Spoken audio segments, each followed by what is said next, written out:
वो तो lung function test के अंदर थे, उसके बाद अदर टेस्ट थे ना आपके पास, आपके पास बेसिकली अदर सही IgE testing, specific antigen testing, skin prick नहीं, टेस्ट। स्किन प्रिक टेस्ट था, पेरिफेरल ब्लड इओसिनोफिल चेक करने थे और chest x-ray.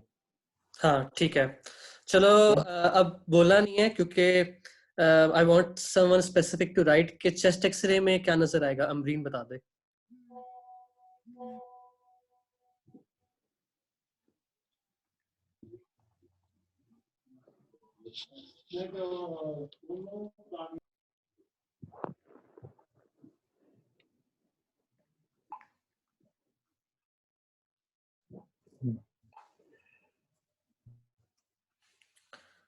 Hyper inflation, tubular heart और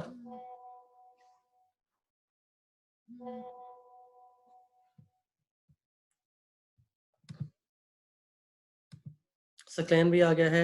और क्या होगा? डिक्रीज कार्डियक रेशो, और एक चीज रह गई अमरीन।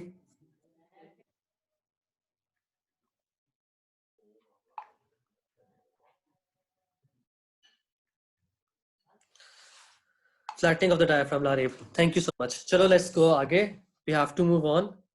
ठीक है, हाइपर इन्फ्लेशन ठीक है, सेकेंड वो सारा हो गया। We are going to go on आगे से, we are going to start COPD। ठीक है, the biggest thing you have to remember when you study COPD and asthma, कि जब तुम्हारे पास क्लिनिकल विनियट आएगी तो how you are going to differentiate both of these diseases. ठीक है, तो इसी अप्रोच के साथ हम पूरा लेक्चर करेंगे कि हमने एस्थमा और COPD को एक दूसरे से कैसे डिफरेंशिएट करना है, क्योंकि दोनों के टेस्ट, दोनों की ट्रीटमेंट, सब कुछ काफी सारा मिलता है, मगर थोड़े थोड़े बीच में फर्क है। तो we are going to do a comparative analysis along the way we go in this whole lecture. ठीक है, पहले लेट्स स्टार्ट विद COPD। अब COPD की दो चीजें होती हैं, एक होता है क्रॉनिक ब्रोंकाइटिस और एक होता है एम्फाइसीमा। ठीक है, you have to remember this कि emphysema is disease of the functional unit of the lungs, जिसमें एल्वुलाई का पूरा कॉम्प्लेक्स आता है, और जो क्रॉनिक ब्रोंकाइटिस है that is that is basically the problem of the bronchiolar airways. ठीक है, अब वहां पे ब्रोंकाइटिस में क्या होगा कि बहुत ज्यादा इन्फ्लेमेशन होगी और एक्सेस होगा। एस्थमा में म्यूकस था मगर इतना एक्सेसिव नहीं था। ब्रोंकाइटिस और एस्थमा में यही फर्क है कि बहुत ज्यादा एस्थमा के अंदर, ब्रोंकाइटिस के अंदर म्यूकस आएगा पेशेंट को। और एम्फाइसीमा में हम क्या देखेंगे?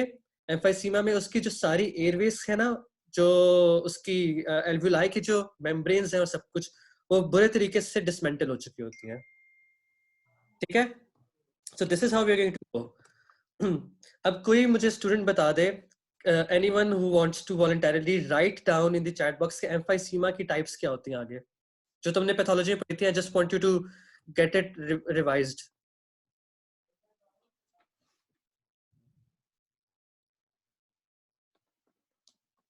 Good, लारी। डिस्टल ठीक है, सेंट्रल ठीक है। बेसिकली हम इसको क्लासिफाई करते हैं सेंट्रियसिनार, क्या कहते हैं, पैनिसिनार और पैरासेप्टल, ये तीन किस्म की होती है। But the best part about all of this is that you don't need to give a F about it, क्योंकि तुमसे ये कोई नहीं पूछेगा। This is pathophysiology, this is gone. Emphysema में इसका कोई ताल्लुक नहीं any more. We are going to go and do something more. Anam, Anam can not hear. Anam Rafiq, why can not you hear? अपने आवाज ऊंची करो। Everyone can hear me? Yes लिखो आगे से। अनम फिर आपके लैपटॉप में कोई मसला है, ठीक है? I think you'll have to fix up the laptop.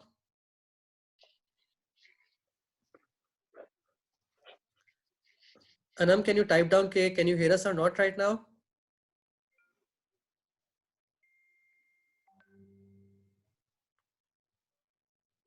Oh, sorry, हाँ, exactly.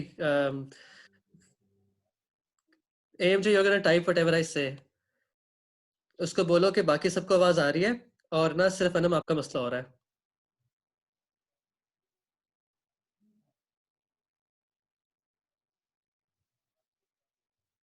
इस वक्त अगर लैपटॉप पे तो उससे पूछो मोबाइल पे क्यों नहीं आ रही आवाज।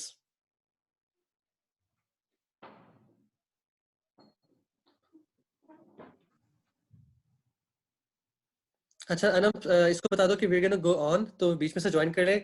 जैसे ही ज्वाइन करती है ना अनम, तो हम इसको करा देंगे, क्या कहते हैं, मैं इसको रिव्यू करा दूंगा जो ये मिस करेगी। ठीक है, कैन समवन टाइप दैट? इसको लिख दो, शरियार भाई कह रहे हैं।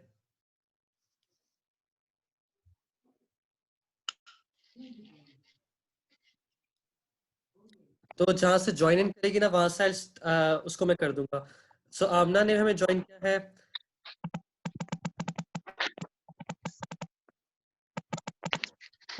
चलो, perfectly fine, everything can, everyone can listen. So we are on COPD. COPD के दो टाइप्स है जो हमने डिस्कस किया, chronic bronchitis and emphysema. Emphysema में जो टाइप्स होती हैं आगे वो पैनिसिनार, सेंट्रेस एंड पैरासिटिल होती है, जिसका तुम्हें पता होना जरूरी नहीं है। लेकिन यू शुड नो कि bronchitis is basically disease of the alveolar, जो ब्रोंकस होता है उसकी होती है, और जो ब्रोंकियोस की होती है, और जो एम्फाइसीमा है वो functional unit of the lungs की होती है, जिसको हम कहते हैं एल्वुलर। ठीक है, so here is the difference. अब हम आगे चलेंगे by comparative analysis with asthma, ताकि हम दोनों के बीच में डिफरेंशिएट करें। ठीक है, अब क्रॉनिक ब्रोंकाइटिस के अंदर पेशेंट किस तरह प्रेजेंट करेगा। ठीक है, अब क्रॉनिक ब्रोंकाइटिस पेशेंट को इन्फ्लेमेशन होगी, एक्सेस म्यूकस होगा, और उसके स्मूथ मसल्स है ना, उसके एयरवेज के इर्द गिर्द वो कॉन्ट्रैक्ट कर जाएंगे, जिसकी वजह से उसकी एयरवेज छोटी हो जाएंगी। सही है। एम्फाइसीमा का पेशेंट होगा जिसकी एल्वुलर मेम्ब्रेन डिग्रेड करेगी। सही है। अब इसके सिम्टोमेटिकली कैसे प्रेजेंट करेगा। अब एयरवेज छोटी हो रही हैं, वही सारी चीजें, वीजिंग आएगी। ठीक है, वी ऑल नो वीजिंग होगी उस पेशेंट को। ठीक है, बिकॉज जैसे एयरवेज छोटी होती है तो कम एरिया से ज्यादा प्रेशर से जब आपका हवा गुजरेगी तो that is going to produce a sound which is called wheezing. Chronic dyspnoea क्यों होगा और ब्रेथलेसनेस क्यों होगी क्रॉनिक डिस्निया, ये जिसका जेम्स की तरफ से तो बंद कर लूंगी। Guys can you mute up, can you please mute up. मैं जरा म्यूट करता हूँ तुम्हें। सकाई मैं तुम्हें म्यूट कर रहा हूँ। और हाँ ठीक है, अगर इर्द गिर्द आवाज है तो प्लीज म्यूट कर लो। ठीक है, नेक्स्ट। अच्छा, द थिंग इज, यहाँ पे जो तुम लोगों को सीखने वाली बात है, इंपॉर्टेंट जो बात है, कि जो क्रॉनिक डिस्निया है ना, जो ब्रेथलेसनेस है, वो वन ऑफ द रीजंस इसलिए हो रही है क्योंकि आपकी एम्फाइसीमा डिग्रेड हो, एम्फाइसीमा की वजह से आपकी एल्वुलाइज डिग्रेड हो गई है, तो ऑक्सीजन की डिमांड पूरी नहीं हो रही। चेस्ट टाइटनेस मसल कॉन्ट्रैक्शन की वजह से होगी। क्रॉनिक कफ और स्पूटम क्यों हो रहा है। Sputum basically is being produced due to chronic bronchitis. बहुत सारा ग्रीन कलर का गंदा स्पूटम प्रोड्यूस हो रहा है, नॉट नेसेसरी ग्रीन, मगर बहुत ज्यादा प्रोड्यूस हो रहा है, जिसकी वजह से आपकी एयरवेज रिएक्टिव हो रही है और आपको कफ हो रही है। ठीक है, अब यहाँ पे how is this different to asthma. अब एस्थमा का पेशेंट क्या होगा। ठीक है, एस्थमा के पेशेंट में ज्यादा म्यूकस नहीं होगा, उससे डिस्निया होगा, उसको वीजिंग होगी, ये सब कुछ होगा, उसको वेट लॉस भी इतना ज्यादा नहीं होगा, और दूसरा उसको म्यूकस कम होगा। ठीक है, this is a very big difference you need to remember कि COPD is a very big point towards excessive mucus. ठीक है, आगे चलते हैं। अब यहाँ पे देखो कि किस तरह का, ये मैंने इसलिए ऐड की थी ताकि जो नए कमर्स है उनके लिए थोड़ा सा आसान हो जाए। अब यू कैन कंपेयर इजीली कि एक तरफ एल्वुलाइज ने they have lost their elasticity और हार्ड टू एक्सेल हो रहा है। ऑब्स्ट्रक्टिव डिजीज है ना, मतलब कि ऑब्स्ट्रक्टिव डिजीज का मतलब ये होता है कि बेसिकली आपके एयरवे, आपकी एयर जो है ना ट्रैप इन हो रही है आपके लंग्स के अंदर, और आप इनहेल कर सकते हो मगर आप एक्सेल नहीं कर सकते। ठीक है, ब्रोंकियल ट्यूब्स आपकी सीओपीडी में इन्फ्लेम्ड होंगी, नैरो होंगी, और बहुत सारा म्यूकस हो जाएगा, जिसकी वजह से क्रॉनिक कफ हो रही होगी पेशेंट को। रिमेंबर, क्रॉनिक कफ, जो आम बंदा है उसकी एल्वुलाइज भी ठीक है, उसकी ब्रोंकस भी, ब्रोंकियोल्स भी इन्फ्लेम नहीं है, और उसके कार्बन डाइऑक्साइड और ऑक्सीजन का प्रॉपर किस्म का एक्सचेंज हो रहा है। This is not going to happen in a patient with COPD. ठीक है, लेट्स गो ऑन। अब लाओ फॉर्मली डिस्कस करते हैं। अब जब भी तुम्हारे पास सीओपीडी की विनियट आएगी, उसमें तुम्हारे पास सबसे बड़ा जो साइन होगा उसको डायग्नोज करने का, वो है कि सीओपीडी वाला पेशेंट स्मोकर होगा।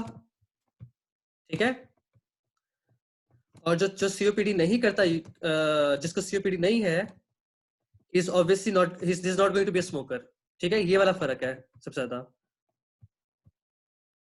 तो एस्थमा वाला can be possibly a smoker, but COPD वाला पक्का स्मोकर होता है। एस्थमा क्योंकि पेशेंट्स के अंदर बेसिकली किस तरह होती है, लाइक उनकी फैमिली हिस्ट्री होती है, एटोपी की हिस्ट्री होती है, एलर्जी की हिस्ट्री होती है, जो चीजें अर्ली ऑनसेट होती हैं, मतलब जल्दी एज में हो जाती है, तो वो 35 ईयर्स से कम होते हैं अस्थमा वाले पेशेंट। लेकिन जो सीओपीडी वाला पेशेंट है ना, वो 35 से कम नहीं होगा, वो हमेशा ज्यादा होगा। His age is going to be near 40 का होगा, 50 का होगा, इस तरह होगा। फैमिली हिस्ट्री अस्थमा में कॉमन होती है, सीओपीडी में नहीं होती। क्रॉनिक प्रोडक्टिव स्पूटम सीओपीडी में होता है, अस्थमा में नहीं होता। ब्रेथलेसनेस persistent एंड प्रोग्रेसिव होती है सीओपीडी में, लेकिन अस्थमा में वेरिएबल होती है। Remember one thing, now you have to remember this, कि हमने कल क्या पढ़ा था। वी रेड दिस यस्टरडे कि अस्थमा इज इरिवर्सिबल, ठीक है। The point of difference here is कि COPD is not irreversible, is not reversible, ठीक है। सीओपीडी में क्या होगा, persistent एंड प्रोग्रेसिव होगी, आहिस्ता आहिस्ता हालात खराब होते जाएंगे। एस्थमा रिवर्सिबल है, उसमें एक बंदे को कभी कभार ब्रेथलेसनेस होगी, लेकिन सीओपीडी का जो बंदा है उसको ब्रेथलेसनेस शुरू होगी और वो आहिस्ता आहिस्ता वर्सन करेगी। उसकी वर्सनिंग के रेट को हम रिड्यूस कर सकते हैं, मगर हम उसकी जो करंट कंडीशन है उसको इंप्रूव नहीं कर सकते, ठीक है। जो उसका डिक्लाइन जा रहा होगा ना, FE1 का जो फोर्स एक्सपायरेटरी वॉल्यूम है, हम उसको रिड्यूस कर सकते हैं, डिक्लाइन को रिड्यूस कर सकते हैं, उसके रेट को रिड्यूस कर सकते हैं, मगर वो डिक्लाइन का जो रेट है ना वो रिड्यूस हो जाएगा, मगर डिक्लाइन ऑल इन ऑल वो रिड्यूस नहीं होगा, और ना ही वो रिवर्स होगा decline. This is different in asthma. Asthma में क्या होगा कि वो जो डिक्लाइन उसका FE1 में आया है, आपने ब्रोंकोडायलेटर दिया, उसका डिक्लाइन खत्म हो गया। एवरीवन इज ऑन बोर्ड, सबको समझ आ रही है तक? Can I see yes? ये रिपीट कर देंगे श्रेया भाई? ये कौन बोला है अभी? जाइना। जाइना, अच्छा। जाइना, एक इम्पॉर्टेंट चीज है, thank you for joining us today. इससे पॉइंट ये है कि try to keep your mic mute, और जो चैट बॉक्स है ना वहां पर आप रिप्लाई करो, ठीक है।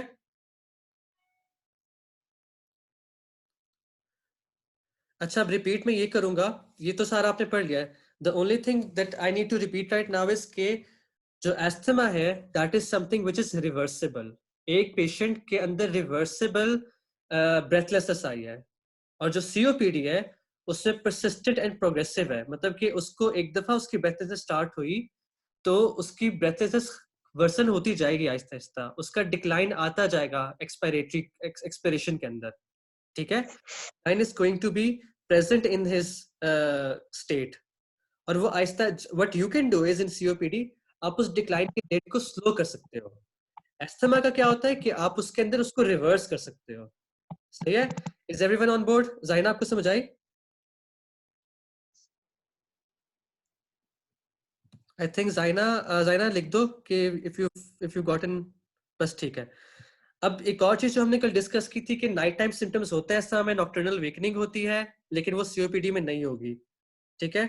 डायर्नल वेरिएशन एस्थमा में होती है, लेकिन वो सीओपीडी में नहीं होती, सही है।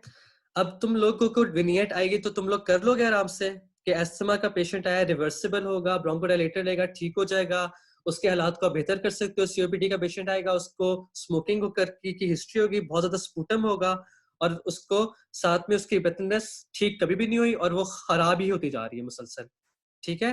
तो इस तरह you have to differentiate when you see the question. ये जो बातें मैंने बताई हैं सारी, ये किसी बुक में नहीं लिखी हुई। वीजिंग दोनों का, आमना सर्वर ने पूछा है कि वीजिंग किस किस का फीचर है। वीजिंग दोनों का फीचर है, क्योंकि दोनों में एयरवेज पतली हो रही हैं, ठीक है। द ओनली फर्क इज दिस के सीओपीडी का पेशेंट स्मोकिंग की हिस्ट्री होगी, और साथ में प्रोडक्टिव, हाईली प्रोडक्टिव कफ होगी, बहुत ज्यादा एक्सेसिव म्यूकस होगा, ठीक है। दिस इज द पॉइंट था कि इनको डिफरेंशिएट करना सीखना है तुम लोगों ने, सही है। चलो लेट्स गो आगे। अब यहाँ पे हम एक और स्लाइड मैंने इसलिए रखी है ताकि तुम लोग को अच्छी तरह से याद हो जाए। ये एस्थमा इंटरमिटेंट होता है, सीओपीडी प्रोग्रेसिवली वर्सनिंग होता है, ठीक है। इसमें इंप्रूवमेंट हो जाती है, उसमें इंप्रूवमेंट नहीं होती। वो 60 decade of COPD 6 decade of life में आएगा, बूढ़े पेशेंट्स पे आएगा। एस्थमा जल्दी आ जाएगा, प्रेजेंट करेगा, क्योंकि पेशेंट एटोपी की हिस्ट्री होगी, उसकी क्या कहते हैं फैमिली हिस्ट्री होती है, और एलर्जी हिस्ट्री होती है। अब सेल्यूलर जो मैनिफेस्टेशंस होती है ना, अब उसमें ज्यादातर एस्थमा में इओसिनोफिल्स प्रीडोमिनेंट होते हैं। लिम्फोसाइट न्यूट्रोफिल्स भी होंगे, मगर जो सीओपीडी है ना उसमें न्यूट्रोफिल्स प्रीडोमिनेंट होंगे, ठीक है। और एस्थमा में एयरवे रीमॉडलिंग होती है, सीओपीडी में तो डिस्ट्रक्शन हो जाती है एम्फाइसीमा की वजह से, तो इसलिए आपको यूजुअली एयरवे रीमॉडलिंग का टाइम ही नहीं मिलता।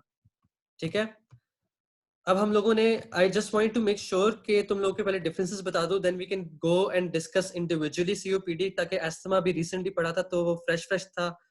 अब now we are going to go towards COPD individually.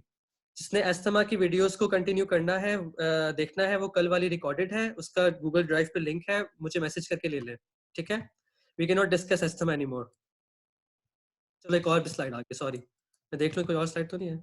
अच्छा, अब यहाँ पे क्या है कि सीओपीडी का देखो सबसे पहले लिखा हुआ है कि सिगरेट स्मोकिंग करेगी एस्थमा, सॉरी सीओपीडी, और एस्थमा एलर्जेंस कराएगा, फैमिली हिस्ट्री कराएगा।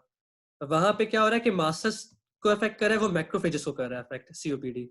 ठीक है, यू सी द डिफरेंस ना, कि वहां पे पूरी जो क्या कहते हैं, जो सीओपीडी है वहां पे फाइब्रोसिस हो रहा है, एल्वियोलर डिस्ट्रक्शन हो रही है, और एस्थमा में बेसिकली हाइपर रिस्पॉन्सिवनेस हो रही है और ब्रोंकोकंस्ट्रिक्शन हो रही है। सही है, तो यू हैव टू रिमेंबर के COPD is a big big big sign of cigarette smoke. अब हम थोड़ी स्पीड बढ़ाएंगे, मैं थोड़ा स्लो था नए कमर्स के लिए, we going to do things a bit faster. सही है, अब हम डेविडसन के ऊपर जाते हैं, ये सारी चीजें मैं आपसे शेयर कर दूंगा, अब डेविडसन के ऊपर जाना जरूरी है। सीओपीडी को डेविडसन क्या कहता है? डेविडसन कहता है कि एक प्रोग्रेसिव एयरवे लिमिटेशन है एसोसिएटेड जो है बेसिकली क्रॉनिक इन्फ्लेमेटरी रिस्पांस के साथ। अब जो एमसीक्यू आएगा तुम लोगों का, वो क्रॉनिक ब्रोंकाइटिस का क्राइटेरिया ऑफ डेफिनेशन है। ये देख लो, ये इंपॉर्टेंट चीज है, यू शुड नो दिस, कि what is the criteria of chronic bronchitis. If a patient have cough or sputum for at least 3 consecutive months in each of 2 consecutive years, तो हम कहते हैं उसे क्रॉनिक ब्रोंकाइटिस है। ठीक है, ये तुम लोगों से लॉन्ग केस से ही पूछेंगे कि डायग्नोस्टिक क्राइटेरिया क्या है क्रॉनिक ब्रोंकाइटिस का, ये तुम्हारे से एमसीक्यू भी आ सकता है इसके अंदर, ये इंपॉर्टेंट चीज है।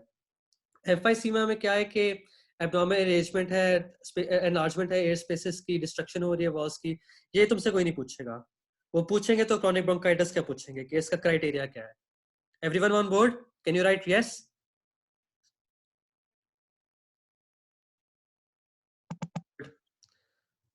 किसी को ना समझ आई तो मुझे बता दे।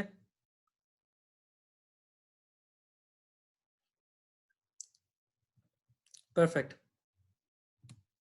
ठीक है, तो we have 18 participants today. I'm amazed to see this कि हमारे पास 18 participants हैं। अब now we're going to move on, इसको लेके जाएंगे जरा आगे। अब कंपोनेंट्स तो हमने देख लिए कि सीओपीडी के 2 किस्म के कंपोनेंट्स, अब मैं बताऊंगा। रेस्पिरेटरी तो हमने बता दिया कि रेस्पिरेशन में क्या हो रहा है कि एल्वुलाइज खराब हो रहे हैं और ब्रोंक्यूलर एयरवेज की इन्फ्लेमेशन हो रही है जिसकी वजह से वो पतली हो रही है और आपके बेसिकली एल्वुलाइज टूट रहे हैं और वो हाइपरइन्फ्लेट कर रहे हैं। Now we are going to go to an other difference from asthma. COPD की सिस्टेमिक मैनिफेस्टेशंस रिलेटिवली और बल्कि ज्यादा होती है। Unlike asthma, COPD is going to have systemic manifestation. ठीक है, अब इसमें मैनिफेस्टेशंस में क्या क्या आती हैं? एक तो ये होगा कि पेशेंट की मस्कुलर वीकनेस स्टार्ट हो जाएगी, क्योंकि आमतौर पे पेशेंट कमजोर हो जाता है और साथ में सेलुलर चेंजेस आना शुरू हो जाते हैं स्केलेटल मसल्स के अंदर। इसके अंदर सर्कुलेशन में इन्फ्लेमेटरी मार्कर्स बढ़ जाएंगे। ठीक है, सिस्टेमिक किडनीज अफेक्ट होंगी, impaired salt and water excretion होगी जिसकी वजह से एडीमा होगा पेशेंट में। ये कुछ पेशेंट्स में होता है, सब में नहीं होता, लेकिन सीओपीडी के जो वर्स्ट पेशेंट्स होते हैं ना, जो सिवियर सीओपीडी में होते हैं, उनके अंदर पेरिफेरल एडीमा भी आ सकता है। ठीक है, ये एस्थमा में कभी भी नहीं होगा लेकिन सीओपीडी में होगा। ठीक है, फैट मेटाबॉलिज्म खराब हो जाएगा और साथ में वेट लॉस होगा और साथ में इंक्रीज प्रेवलेंस ऑफ ऑस्टियोपोरोसिस होगी। ये सब चीजें एस्थमा में नहीं होती, लेकिन ये सब चीजें जो सिस्टेमिक साइड इफेक्ट्स है ना, वो इसमें होते हैं। Now I want someone to tell me, 2 questions हैं, एक ही कमेंट में दोनों का आंसर करना है। सिस्टेमिक साइड इफेक्ट्स में नंबर 1 हार्ट पे क्या आएगा और ब्लड में क्या आएगा?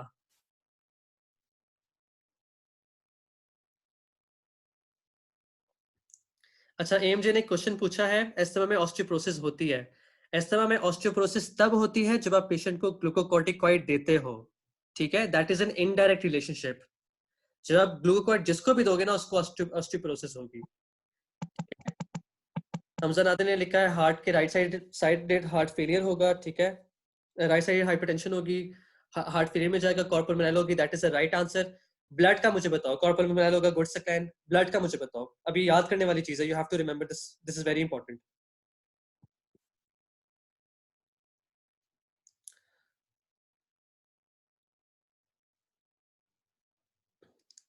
ABGs खराब होंगी, एक्सेस्पिरेशन में Manoor Jafar, you're right. Now I am going to tell you pathologically कि कैसे होगा। एक एस्थमा का पेशेंट है जिसमें चेंजेस आती है ना एयरवे में, तो कभी कभार उसका ऑक्सीजन ठीक हो जाता है। एक COPD का जो पेशेंट है उसके तो सिम्टम्स वर्सन हो रहे हैं ना, खराब हो रहे हैं, तो उसका परसिस्टेंटली हाइपोक्सिक स्टेट में जाएगा वो। Everyone getting me? एक पेशेंट जिसको सब सारा मसला प्रॉब्लम बढ़ता जा रहा है दिन के बाद, वो इरिवर्सिबल है, तो वो हाइपोक्सिया बढ़ता जाएगा। अब हाइपोक्सिया जब ब्लड में होगा तो क्या होगा? एरिथ्रोपोइटिन इंक्रीज करेगा, पेशेंट जाएगा पॉलीसाइथीमिया में। Everyone on board? सबको समझ आ गई वाला पॉइंट?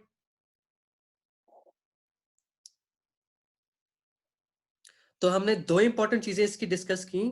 नंबर 1 कि उसको राइट साइडेड हार्ट फेलियर होगा, और नंबर 2 हमने ये डिस्कस किया कि पॉलीसाइथीमिया हो जाएगा पेशेंट को क्योंकि वो एक क्रोनिक हाइपोक्सिया में जा रहा है। समझ आ गई everyone? Now we are going to go further. Systemic हमने डिस्कस कर दिया।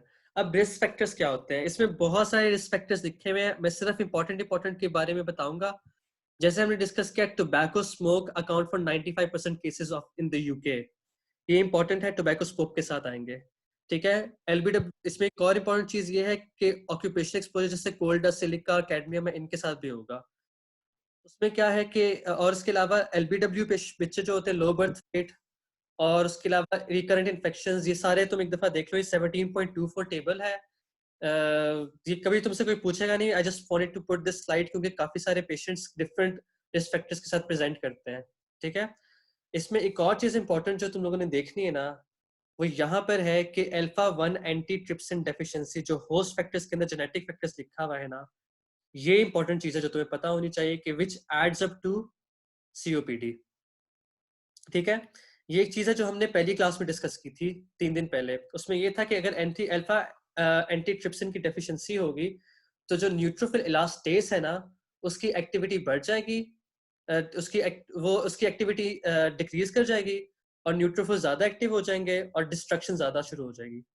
I think this is the mechanism. ये एक दफा कंफर्म कर लेना, ये फिजियोलॉजी से पढ़ा था। I don't really remember this, मगर alpha 1 antitrypsin is related to COPD, remember that, ठीक है। अब हम आगे चलते हैं। तो इसमें इंपॉर्टेंट चीज ये थी, tobacco smoke, low birth weight, lung growth के मसले, इन्फेक्शंस, और अल्फा 1 एंटीट्रिप्सिन डेफिशिएंसी, ठीक है। चलो नेक्स्ट।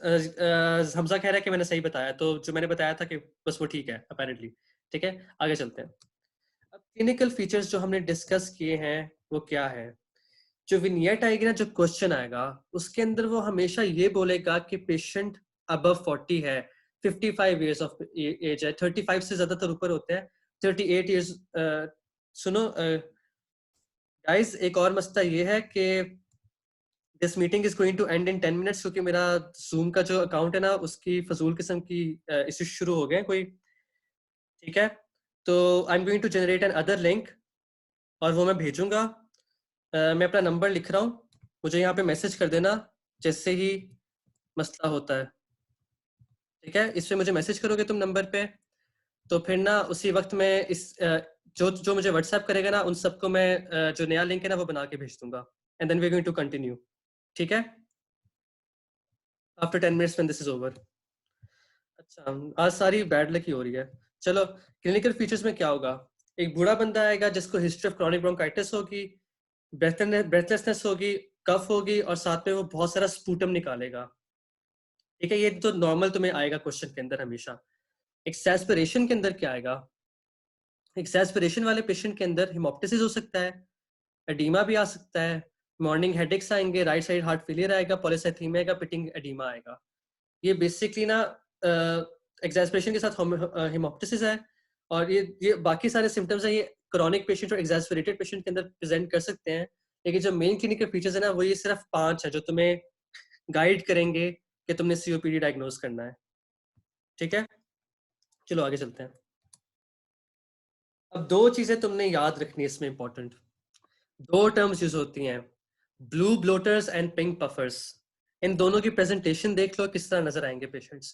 तो इट्स नॉट नेसेसरी कि आपका हमेशा COPD का पेशेंट कमजोर ही आएगा, कभी कभार वो हटा कटा मोटा भी आ सकता है, जैसे कि ब्लू ब्लोटर्स होते हैं।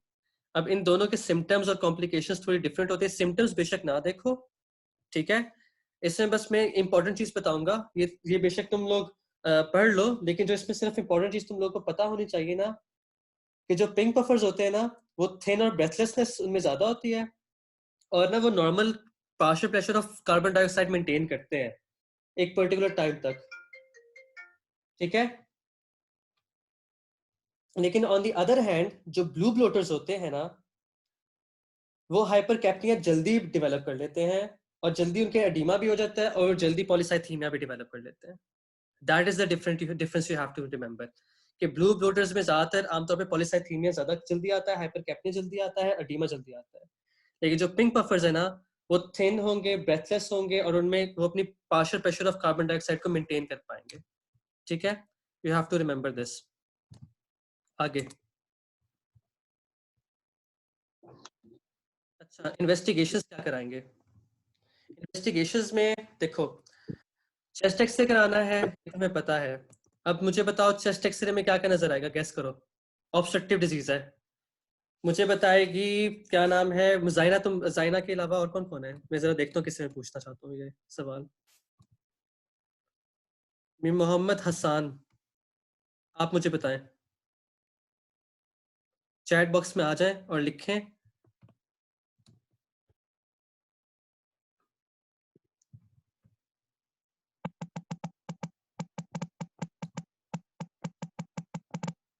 चैट बॉक्स में आ जाओ, लिखो Mohammad Hasan Khalid. If you're not going to write, then the next person I'm going to pick is Maria.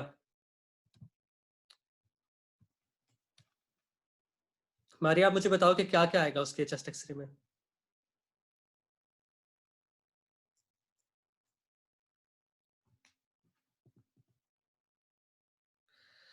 नहीं बताना, कोई भी बता दे चलो अब।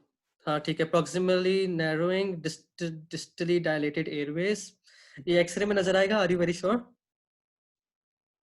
सक्लेनिक ट्यूबुलर हार्ट, मिसालने का हाइपर इन्फ्लेशन, ठीक है। और क्या क्या होगा?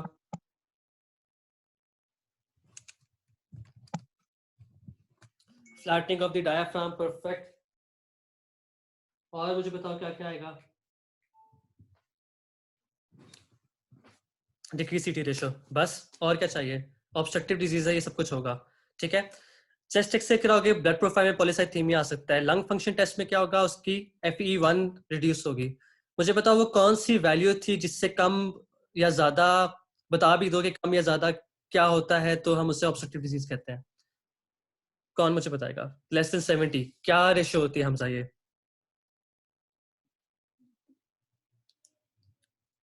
हाँ, this is FEV1 divide by FVC ratio, ठीक है। FE1 डिवाइड बाय FVC जब हम करेंगे ना किसी पेशेंट की, जब वो 0.7 से कम होगी, तो that is going to be an obstructive disease, ठीक है। यहाँ पे all the people who are new to this class, you should know कि FE1 ratio divide by FVC ratio हम लंग फंक्शन टेस्ट में करते हैं, जिसमें हम यूजुअली ये देखते हैं कि 0.7 से ऊपर है या नीचे है। अगर वो 0.7 से नीचे है तो वो ऑब्स्ट्रक्टिव डिजीज है, लेकिन अगर वो 0.7 है या उससे ज्यादा है तो that is a restrictive disease. इसको हम PFT वाले जो लेक्चर है उसमें हम रिवाइज करेंगे, तो अभी परेशान मत हो अगर समझ नहीं आती। We are going to revise this as well. Exercise test करते हैं हम इसके अंदर साथ में, उसमें पेशेंट को कहते हैं कि आप अपनी एक्सरसाइज करें, हम चेक करते हैं कि कितने एरिया में जाके वो डिस्निया डेवलप करता है, कितनी ज्यादा वो एक्सरसाइज कर सकता है, उसकी टॉलरेंस कितनी है। और हम पल्स ऑक्सीमेट्री करते हैं और HRCT करते हैं।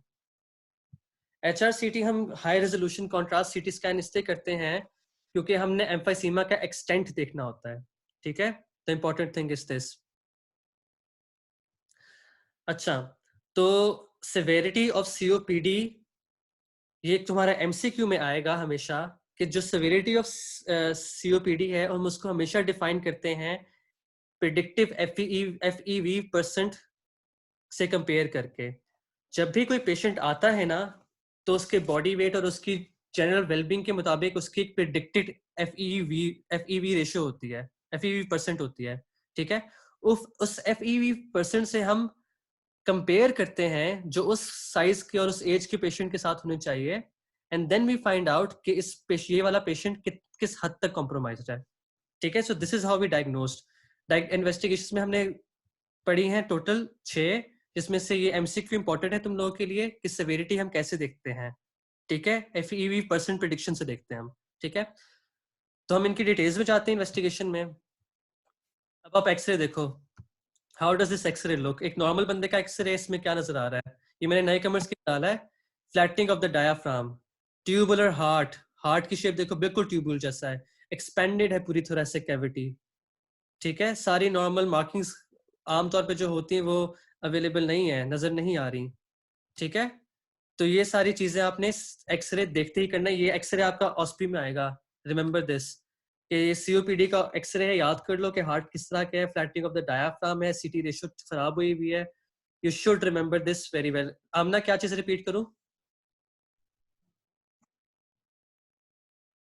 अच्छा, why FEV, why not FVC? यार उसमें जब जो ऑब्स्ट्रक्टिव डिजीज होती है ना, यूजुअली मैं जरा ऊपर देखूंगी क्वेश्चंस क्या क्या आए हुए हैं। अच्छा ठीक है, so you are asking me के FEV क्यों हम लेते हैं, FVC क्यों नहीं लेते। देखो द थिंग इज के one of the reasons is that कि FVC ना is a very bad measure to go for in obstructive diseases, क्योंकि ना वो पूरी कैपेसिटी के साथ एक्सपायर नहीं कर सकते, ठीक है। तो जो उनकी FVC होती है ना, वो रिलेटिवली कांस्टेंट रहती है आमतौर पे, ठीक है। जो FEV चीज है ना, जो आप 1 सेकंड मतलब कि फोर्स्ड एक्सपायरेटरी वॉल्यूम जितनी भी आप ताकत के साथ निकाल सकते हो 1 सेकंड के अंदर FEV 1%, उसका ये सीन होता है कि ना वो एक ऐसी चीज है जो प्रोग्रेसिवली डिक्लाइन कर रही होती है इन पेशेंट के अंदर, ठीक है। इनके अंदर प्रोग्रेसिवली वो डिक्लाइन करती है। उस प्रोग्रेसिव डिक्लिनेशन को देखने के लिए आपको FEV को देखना पड़ता है, ठीक है। आई एम नॉट श्योर कि मुझे, क्योंकि तुम लोगों के लिए अब I have less than 1 minute on this क्या कहते हैं मीटिंग, क्योंकि ये एंड होने वाली है, इसके कुछ इश्यूज थे, ठीक है।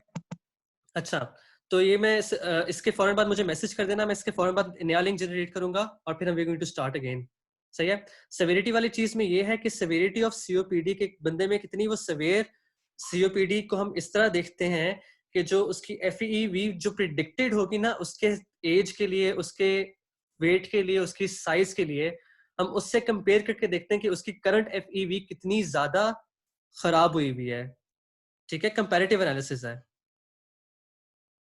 ठीक है। कंपैरेटिव एनालिसिस है, तो इस कंपैरेटिव एनालिसिस को देखने के लिए आपने करना होता है ये चीज, सही है। तो इसलिए सेवेरिटी ऑफ COPD सिर्फ FEV परसेंट प्रेडिक्टेड से आप करते हो, बस ये आप ना इसको याद कर लो, क्योंकि ये MCQs में आ सकता है, ये वाला बस पॉइंट है। अब जो हमने